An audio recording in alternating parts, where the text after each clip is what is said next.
کیا واقعی دعا سے مشکلیں آسان ہوتی ہیں؟ کیا واقعی دعا کرنے سے پریشانیاں دور ہوتی ہیں؟ آج کی اس ویڈیو میں ہم بات کریں گے کہ دعا سے کس طریقے سے پریشانی دور ہوتی ہے۔ السلام علیکم، کیسے ہیں آپ لوگ؟ امید ہے کہ اچھے ہوں گے اور میں بھی بالکل ٹھیک ہوں آپ سب کی دعا سے۔ چلیے شروع کرتے ہیں آج کی ویڈیو۔ کیا واقعی دعا سے مشکلوں کو آسان کیا جا سکتا ہے؟ دوستو، انسان کی زندگی سکھ اور دکھ کا میل ہے۔ کبھی راستے آسان ہوتے ہیں تو کبھی حالات ایسے بن جاتے ہیں کہ انسان خود کو بے بس محسوس کرنے لگتا ہے۔ ایسے وقت میں جب ہر دروازہ بند نظر آتا ہے، تب انسان کا دل جس سہارے کی تلاش کرتا ہے، جس راستے کی تلاش کرتا ہے، اس کا نام ہے دعا۔ وہ سہارا دعا ہوتی ہے دوستو۔ اکثر یہ سوال اٹھتا ہے کہ کیا واقعی دعا مشکلوں کو آسان کرتی ہے یا صرف دل کو تسلی دینے کا ایک ذریعہ ہے؟ چلیے یہ بات آج کی اس ویڈیو میں صاف ہو جائے گی کہ کیا واقعی دعا مشکلوں کو آسان کرتی ہے۔ دعا کا اصلی مطلب صرف شبدوں کا دہراؤ نہیں ہے۔ دعا دل سے نکلی وہ پکار ہے، وہ آواز ہے جس میں انسان اپنی کمزوری مان کر اپنے رب کے سامنے جھک جاتا ہے۔ جب انسان یہ سمجھ لیتا ہے کہ اس کی طاقت رک گئی ہے، اب اس کی طاقت اس سے زیادہ نہیں چل سکتی، اس کا زور اس کے آگے نہیں جا سکتا ہے اور ہر چیز اس کے بس میں نہیں ہے، تبھی دعا کی شروعات ہوتی ہے۔ یہی احساس دعا کو طاقت دیتا ہے۔ دوستو، جب انسان کسی بڑی پریشانی میں ہوتا ہے تو اس کا من بے چین ہو جاتا ہے۔ ڈر، خوف، تناؤ، پریشانی اسے اندر ہی اندر توڑنے لگتی ہیں۔ ایسے وقت میں دعا انسان کے دل کو سکون دیتی ہے۔ دعا کرنے سے انسان کو یہ بھروسہ ملتا ہے کہ وہ اکیلا نہیں ہے۔ کوئی ہے جو اس کی بات سن رہا ہے، کوئی ہے جو اس کی تکلیف کو محسوس کر رہا ہے، کوئی ہے جو اس کے سامنے راستے کھول رہا ہے۔ یہی بھروسہ انسان کو پھر کھڑے ہونے کی ہمت دیتا ہے۔ کئی بار لوگ کہتے ہیں کہ ہم نے دعا کی پھر بھی پریشانی ختم نہیں ہوئی، لیکن دعا کا اثر ہمیشہ ویسا نہیں ہوتا ہے جیسا ہم چاہتے ہیں کہ ہم نے آج مانگا کل ہماری دعا قبول ہو گئی، ہم نے جیسا چاہا ویسا ہو گیا۔ نہیں، کبھی کبھی دعا سے حالات بدل جاتے ہیں تو کبھی دعا ہمیں حالات کو سہنے کی طاقت دے دیتی ہے۔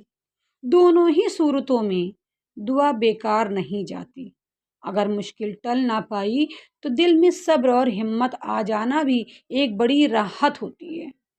یہ بھی دعا کا ہی ایک معجزہ ہے۔ دعا انسان کی سوچ کو بھی بدل دیتی ہے۔ جب انسان بار بار دعا کرتا ہے تو اس کا نظریہ سوچنے والا ہو جاتا ہے، غلط سے اچھے کی طرف سوچنے والا، صحیح اور غلط میں فرق سمجھ میں آنے لگتا ہے اس کو، اور وہ سچائی کی طرف بڑھنے لگتا ہے۔ وہ گھبرانے کے بجائے راستہ ڈھونڈنے میں لگ جاتا ہے کہ اس اندھیرے میں اجالا کہاں سے ملے۔ اس کے اندر امید سی جاگتی ہے، حالات چاہے جیسے بھی ہوں، اندھیری رات کے بعد سویرا ضرور آتا ہے دوستوں۔ اتہاس اور عام زندگی میں ایسے ان گنت بہت سی مثالیں ملتی ہیں جہاں لوگوں نے دعا کے سہارے بڑی سی بڑی مشکلوں کا سامنا کیا۔ کسی کو بیماری میں شفا ملی، کسی کو تنگحالی میں راحت ملی، تو کسی کو ٹوٹے ہوئے دل کو سکون ملا۔ یہ ضروری نہیں ہے کہ ہر دعا کا جواب ترنت ہی ملے، لیکن صحیح وقت آنے پر اس کا اثر ضرور ہمارے سامنے آ جاتا ہے۔ پھر ہمیں احساس ہوتا ہے کہ یہ اس دعا کا اثر ہے جو کبھی ہم نے مانگا تھا۔ دعا ہمیں یہ بھی سکھاتی ہے کہ ہر چیز ہمارے لیے بہتر راستہ بتاتی ہے، بہتر ذریعہ بناتی ہے، بھلے ہی ہمیں اس وقت سمجھ آئے یا نہ آئے۔ جب انسان یہ یقین کر لیتا ہے تو اس کی بے چینی کم ہو جاتی ہے، وہ شکایت کی جگہ شکر خدا کرنے لگتا ہے۔ آخر میں کہا جا سکتا ہے کہ دعا مشکلوں کو جادو کی چھڑی سے ختم نہیں کرتی، لیکن ہاں وہ انسان کے دلوں کو اتنا مضبوط بنا دیتی ہے کہ وہ ہر مشکل کا سامنا کر سکتا ہے۔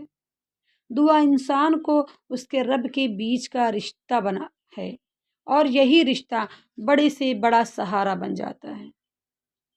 اسی لیے ہاں واقعی کہا جاتا ہے کہ واقعی دعا مشکلوں کو آسان بناتی ہے۔ تو دوستو آپ کی آج کی اس ویڈیو سے آپ نے کیا جانا کہ دعا میں وہ اثر ہے کہ دعا سے جو چاہیں وہ ہو سکتا ہے۔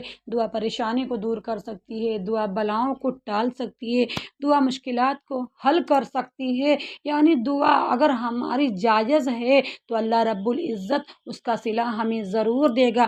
ہماری کوئی بھی دعا، ہمارا کوئی بھی سپنا، ہماری کوئی بھی خواہش، کوئی بھی حاجات اگر ہم سچے دل سے کریں تو وہ دعا ہماری ضرور پوری ہوگی۔ اللہ رب العزت اس دعا کو ضرور قبول فرمائے گا، اسے وہ کبھی رد نہیں کرتا۔